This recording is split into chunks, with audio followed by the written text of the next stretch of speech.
오늘은 인연이라고 하는 제목을 가지고 말씀을 나누려고 합니다. 시편 133편에서 다윗이 이렇게 노래했습니다. 형제가 연합하여 동거하니 어찌 그리 선하고 아름다운고 라고 했습니다. 형제가 연합해서 동거하는 것이 어쩌면 그렇게 선하고 아름다운가. 이 시의 배경은 블레셋에 빼앗겼던 언약궤가 다시 예루살렘으로 돌아옴으로 인해서 분열이 되었던 이스라엘 백성들의 마음이 연합이 된, 하나가 된 기쁨을 노래한 그런 시입니다. 여기서 형제는 한 조상의 자손으로서의 동족을 말합니다. 이 동거한다고 하는 것은 한 집에 산다는 것이 아니라 정신적인 유대 관계를 갖고 있다라는 그런 의미를 갖고 있습니다. 그런 면에서 다윗이 언급한 형제를 오늘 우리 현실에 적용해 보면 예수 그리스도 안에서 하나 된 모든 사람을 말합니다. 그리스도 안에서 하나 된 모든 사람이 형제고 자매다라는 그런 말입니다. 범위를 좁혀보면 우리 베델교회 교우들을 말합니다. 여기 모여서 함께 예배 드리고 있는 우리들이 그리스도 안에서 한 형제요, 한 자매다라는 그런 고백이 됩니다.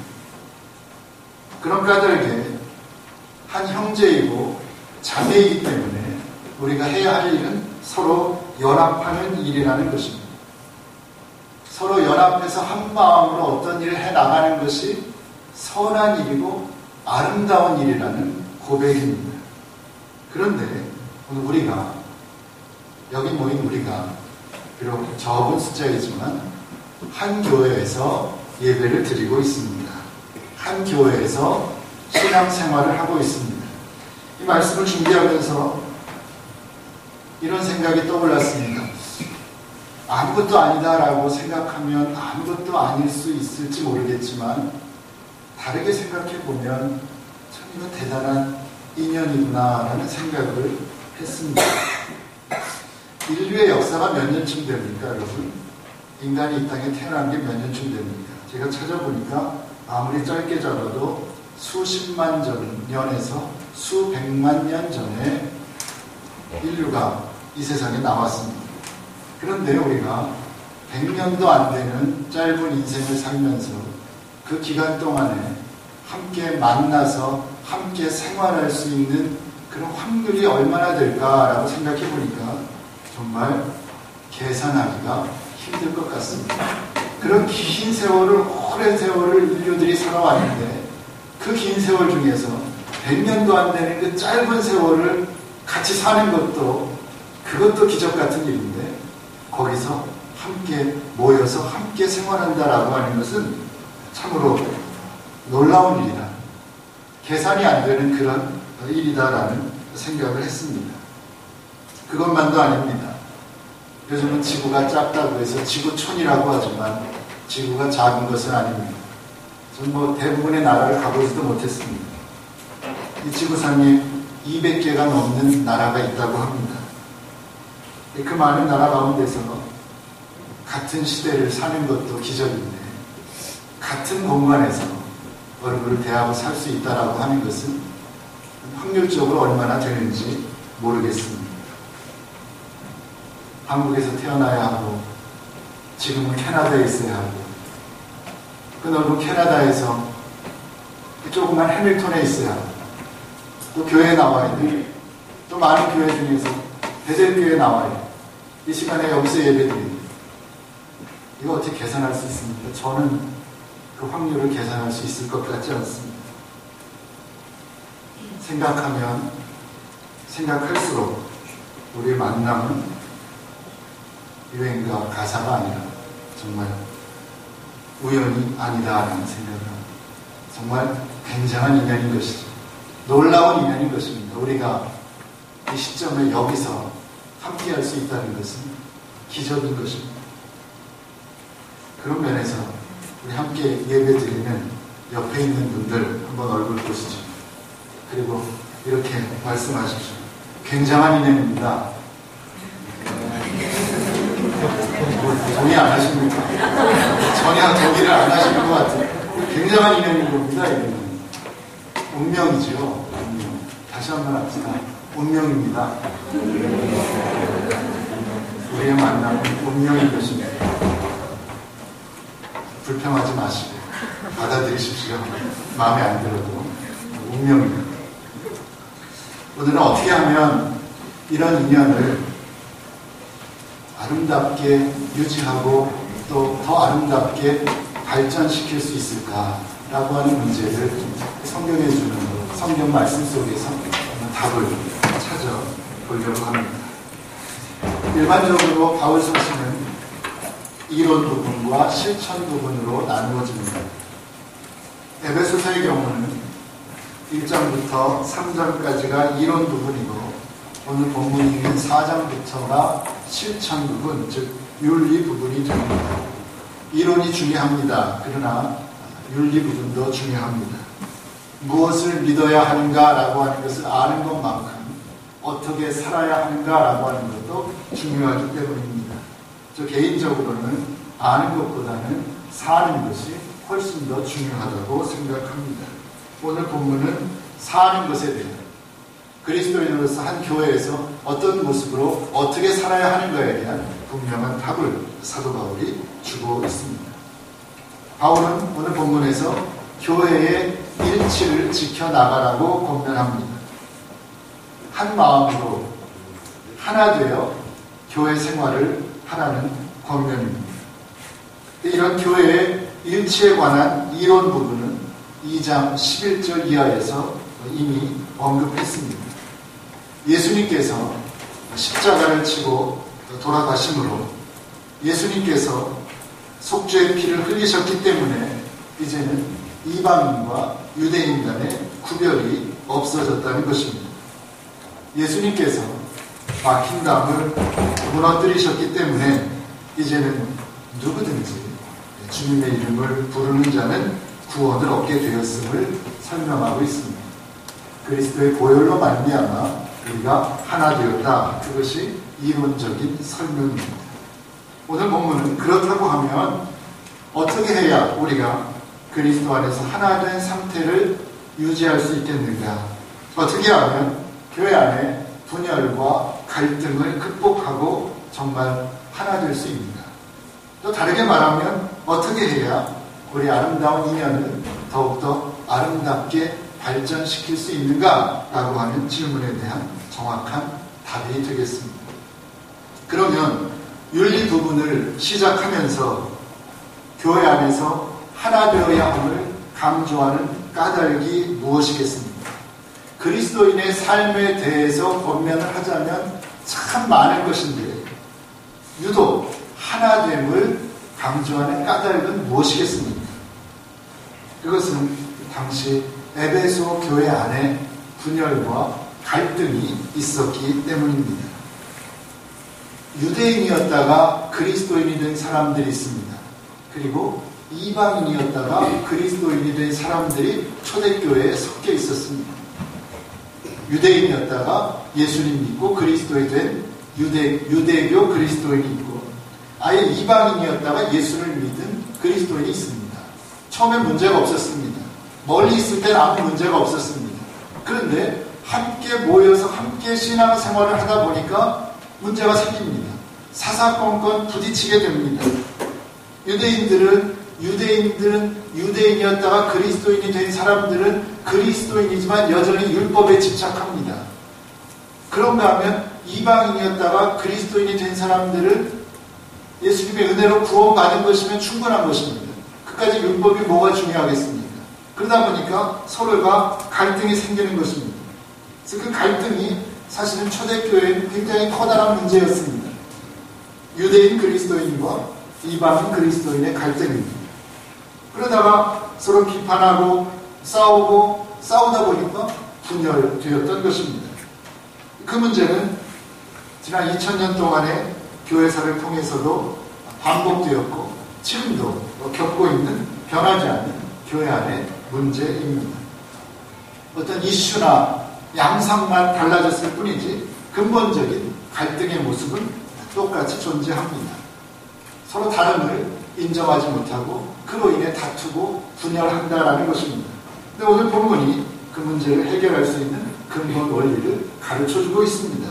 그러면 이미 2000년 전에 그 해결책이 주어진 것인데 왜 아직도 해결되지 않고 있습니까? 이미 2000년도 더 됐습니다. 그런데 왜 아직도 그 문제가 그대로 우리에게 있습니까? 머리로만 알고 있지 실천으로 옮겨지지 않았기 때문입니다. 오늘 우리도 마찬가지입니다. 배우는 것으로만 그쳐서는 안 될 것입니다. 아는 것으로만 그쳐서는 안 될 것입니다. 오늘 함께 나눌 본문의 말씀 기억하시고 꼭 실천하셔서 우리 교회를 사랑으로 하나 되는 교회, 그리고 하나됨을 끝까지 지켜나가는 아름다운 교회로 만들어 나가시기를 바랍니다. 오늘 에베소 4장 1절은 이렇게 시작합니다. 그러므로 주 안에서 갇힌 내가 너희를 권하노니 너희가 부르심을 입은 부름에 합당하게 행하여 그랬습니다. 여기서는 부름이라고 하는 단어가 눈에 띕니다. 우리의 정체성에 관한 말씀입니다. 하나님이 우리를 부르셨다는 것입니다. 우리는 누굽니까? 하나님에 의해 부름받은 사람들입니다. 인간적인 동기에서 또는 개인적인 유익을 위해서 여기 모인 것이 아닙니다. 하나님께서 나를 부르셨다는 믿음으로 함께 모인 것입니다. 그렇습니다. 하나님께서 우리들을 베델교회로 부르신 것입니다. 그래서 한 교회를 이루었습니다. 이렇게 우리는 하나님에 의해서 부름받은 사람들입니다. 그러면 할 일은 분명해집니다. 부름받은 사람답게 살아야 합니다. 하나님의 부르심에 합당한 삶을 살아내야 합니다. 자, 어떻게 사는 것이 부르심에 합당한 삶입니다.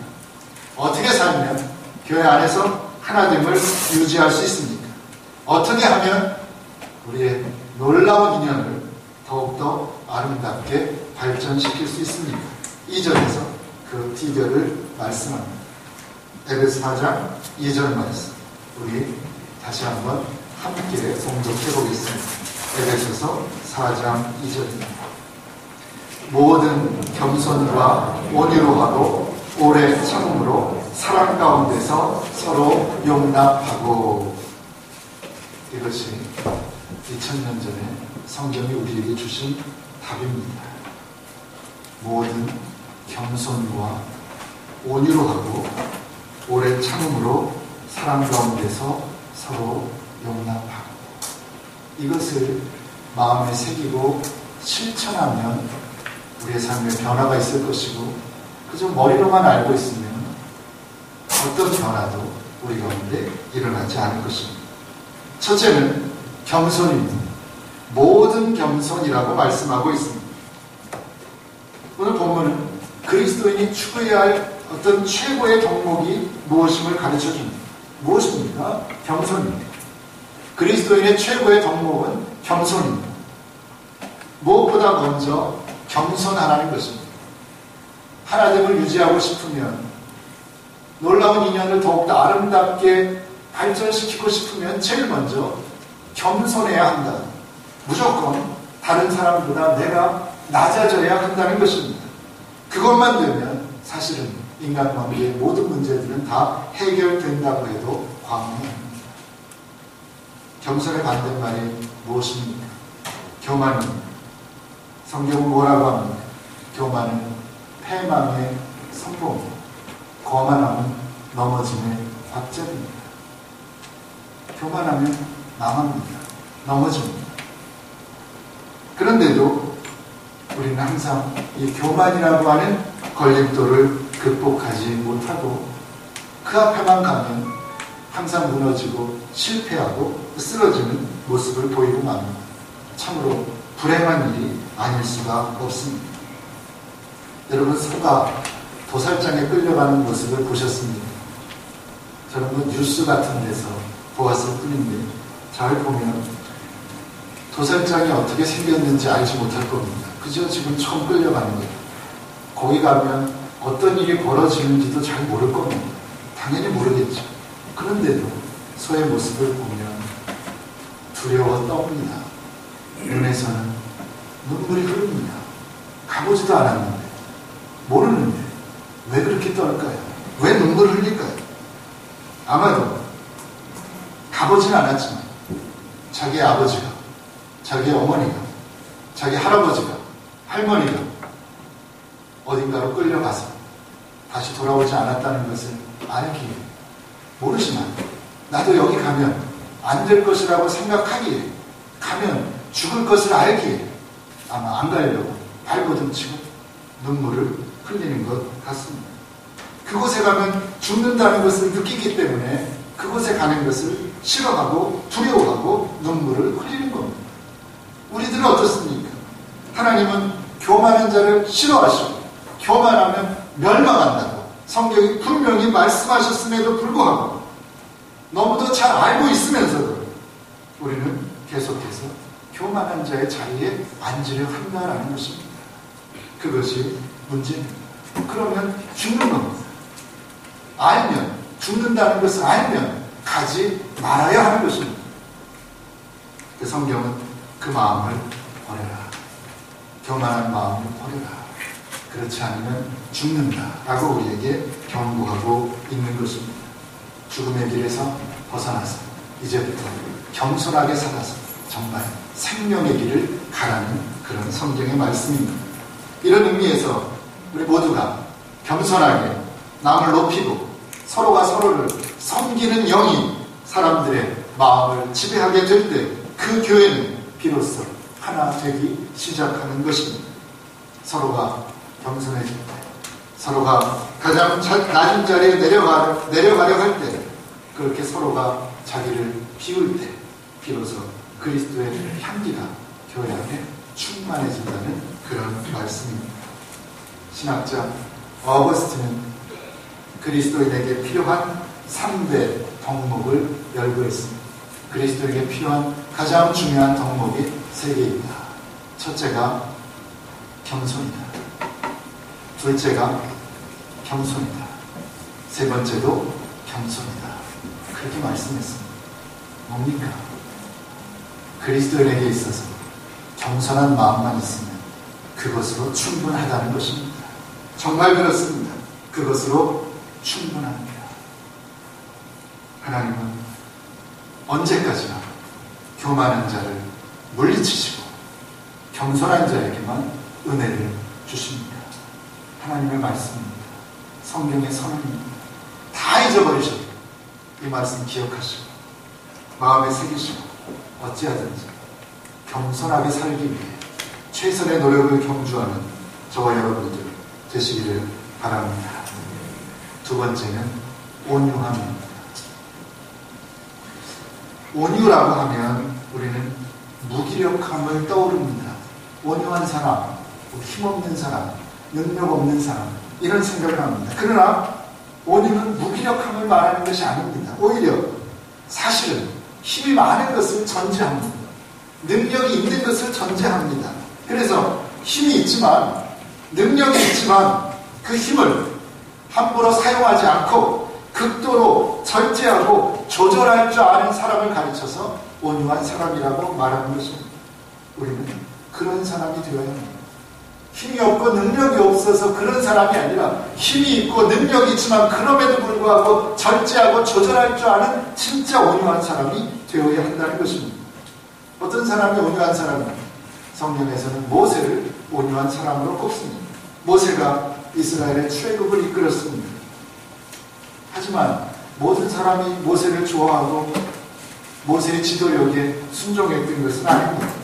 우리 많은 사람들이 처음부터 모세에게 불평했고 힘을 모아 모세를 대적하기도 했습니다.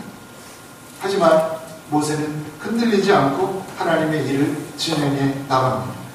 민수기 12장에 보면 다른 사람들이 막 욕하고 대적하고 그런 것도 너무너무 힘든데 자기의 누나 미리암이 자기를 대적합니다. 욕을 하고 저주하고 덤벼듭니다. 너무 힘든데, 다른 사람들이 그런 것도 견디기 힘든데 친누나가 앞장서서 대적할 때 모세는 참으로 괴롭고 힘들었을 것입니다. 그 현장을 보신 하나님께서 어떻게 하십니까? 모세를 대적하고 모세에게 욕했던 그 누이 미리암에게 그 자리에서 벌을 내리셔서 미리암은 문둥병자가 되고 맙니다. 무엇을 의미하죠? 하나님이 여전히 모세의 편이시고 모세에게 아직도 힘이 있었음을 알려줍니다. 그런데 그때 모세가 어떻게 합니까? 모세는 엎드려 기도합니다. 모세가 여호와께 부르짖어 가로되 하나님이여 원컨대 그를 고쳐 주옵소서. 광야 생활에서 정말 잘못하면 다 죽을 수밖에 없는 그런 아주 위험한 하루하루의 순간을 살아가는데 누이라고 하는 사람이 도와주지 못하는 망정 앞장서서 대적하고 욕하고 저주하고 그래서 하나님이 벌을 내리셨으면 모세에게 있어서 얼마나 좋은 기회입니까? 나에게 대적하면 이렇게 된다 한마디만 하면 백성들이 꼼짝도 못할 상황인데 모세가 어떻게 합니까? 그 자리에 엎드려 부르짖어 저 누이를 고쳐달라고 살려달라고 기도했습니다. 자기를 비방하는 사람을 위해서 기도하는 것이 쉽습니까? 나를 향하여 화를 겨누는 사람을 위해서 기도하는 것이 쉬운 일입니까? 결코 쉬운 일이 아닙니다. 그런데 모세는 자기에게 대적하는 많은 사람들을 위해서 항상 기도하는 모습을 보였습니다. 그런 모세에 대해서 성경이 무엇라고 묘사하고 있습니까? 온유함이 지면의 모든 사람보다 승한 사람이다. 온유함이 지면의 모든 사람보다 뛰어난 사람이다 라고 말씀합니다. 그것이 온유함입니다. 힘이 없는 것이 아닙니다. 힘이 있지만 능력이 있지만 참아낼 수 있는 사람, 그 사람이 온유한 사람입니다. 이렇게 하나님의 부르심을 받은 그 부르심에 합당한 삶을 사는 사람은 첫째는 겸손한 사람이요 둘째는 마음이 온유한 사람입니다. 어찌하든지 겸손한 사람, 모세처럼 온유한 사람 되기 위해 오늘부터 또 새롭게 노력하는 저와 여러분들 되시기를 바랍니다. 두 개 있습니다. 세 번째는 오래 참음입니다. 이것들을 지켜야 교회가 하나 되고 어떤 아름다운 만남을, 인연을 더 아름답게 유지하고 발전시킬 수 있습니다. 첫째는 겸손이었고 두 번째는 온유함, 세 번째는 오래 참음입니다.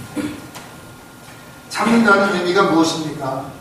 포기하지 않는다는 것. 내가 저 사람에 대해서 참아주겠어 라는 말은 저 사람을 포기하지 않는다는 것입니다. 마찬가지입니다. 아무리 힘들어도 내가 오래 참고 기다려야 교회의 하나됨이 이루어진다는 말씀입니다. 고린도전서 13장에 보면 사랑에 관한 아주 귀한 소중한 가르침이 있습니다. 사랑의 의미에 대해 말씀합니다. 정말로 고전과 같은 말씀입니다. 그 시작이 어떻게 됩니까? 사랑은 시작이 어떻게 됩니까? 사랑은 오래 참. 저는 항상 답을 먼저 주고 질문을 하기 때문에 듣기만 하면 나옵니다. 세 번째는 뭐라고 했습니까? 오래 참음. 사랑은 오래 참고 사랑은 온유하고. 놀랍죠? 사랑하면 우리는 뭐 다른 거 생각하지 않습니까? 그러나 사랑은 다른 게 아니라는 거죠. 오래 참는 게 사랑인 것이죠. 오래 참는 것입니다. 그것이 사랑입니다. 오늘날 교회에서 가장 필요한 것이 바로 그것이다라는 생각을 하게 됩니다. 서로 오래 참고 기다려 주어야 하는 것입니다. 참아야 되는 것입니다. 실수해도 잘못해도 내 마음에 들지 않는 일을 해도 참고 또 참아내는 것, 그게 사랑입니다. 그 사람이 지금은 몰라서 저러지만 세월이 지나면 하나님의 은혜를 깨달을 것이고 다 알게 될 것이라고 하는 사실을 믿고 힘들어도 참고 또 참아주는 그 마음이 우리에게 필요하다는 것입니다. 온유한 마음으로 겸손한 마음으로 기다려 주는 것입니다. 하나님이 나를 기다려 주시듯이 나도 그 사람을 기다려 주는 것입니다. 하나님은 나를 용서하고 기다려주시는데 나는 용서하지 않고 기다려주지 못한다. 말도 안 되는 일이라는 생각을 합니다. 목사는 교인들에 대해서 온유하고 겸손한 마음으로 기다려야 할 것이고, 또 교인들은 목사에 대해서 온유하고 겸손한 마음으로 참고 기다려야 할 것입니다. 그리고 교우들 서로 간에도 마찬가지입니다. 온유와 겸손을 참고 기다려줄 수 있다면 그 교회는 정말 아름다운 교회가 될 것이라고 믿습니다. 온유와 겸손으로 서로가 서로에 대해서 참고 기다려주는 저와 여러분들 되시기 바랍니다.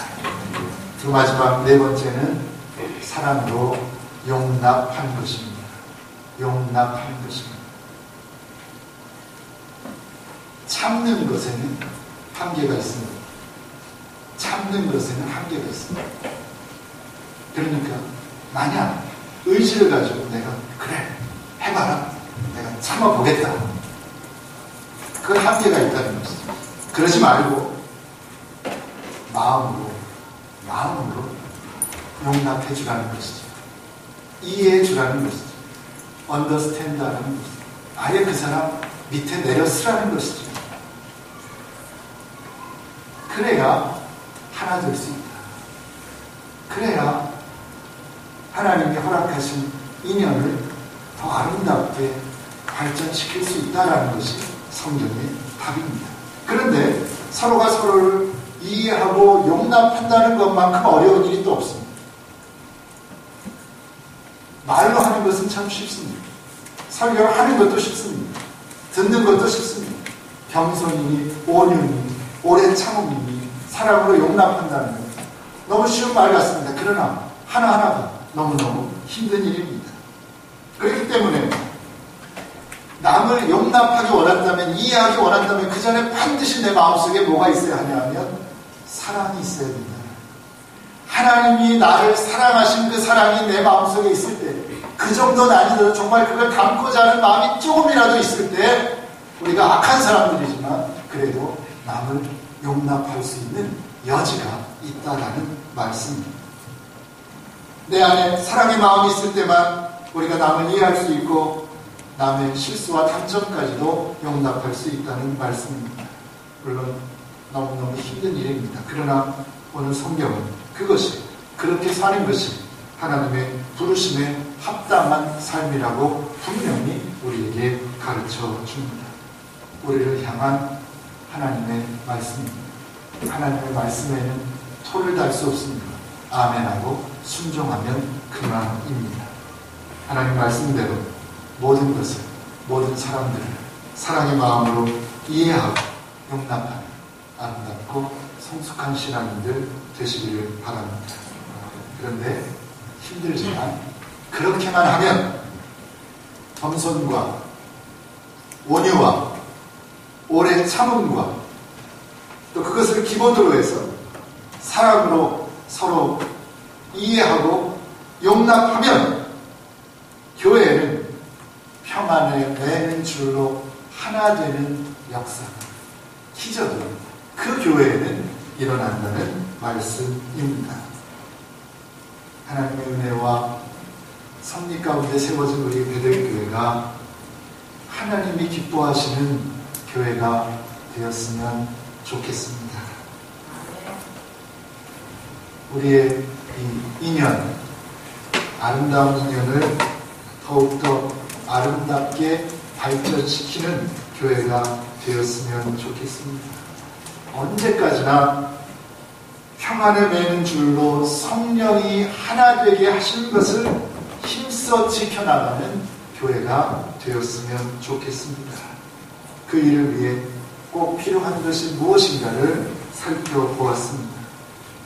겸손이고 온유이고 오래 참음이고 사랑으로 서로가 서로를 이해하고 용서하고 용납하는 것입니다.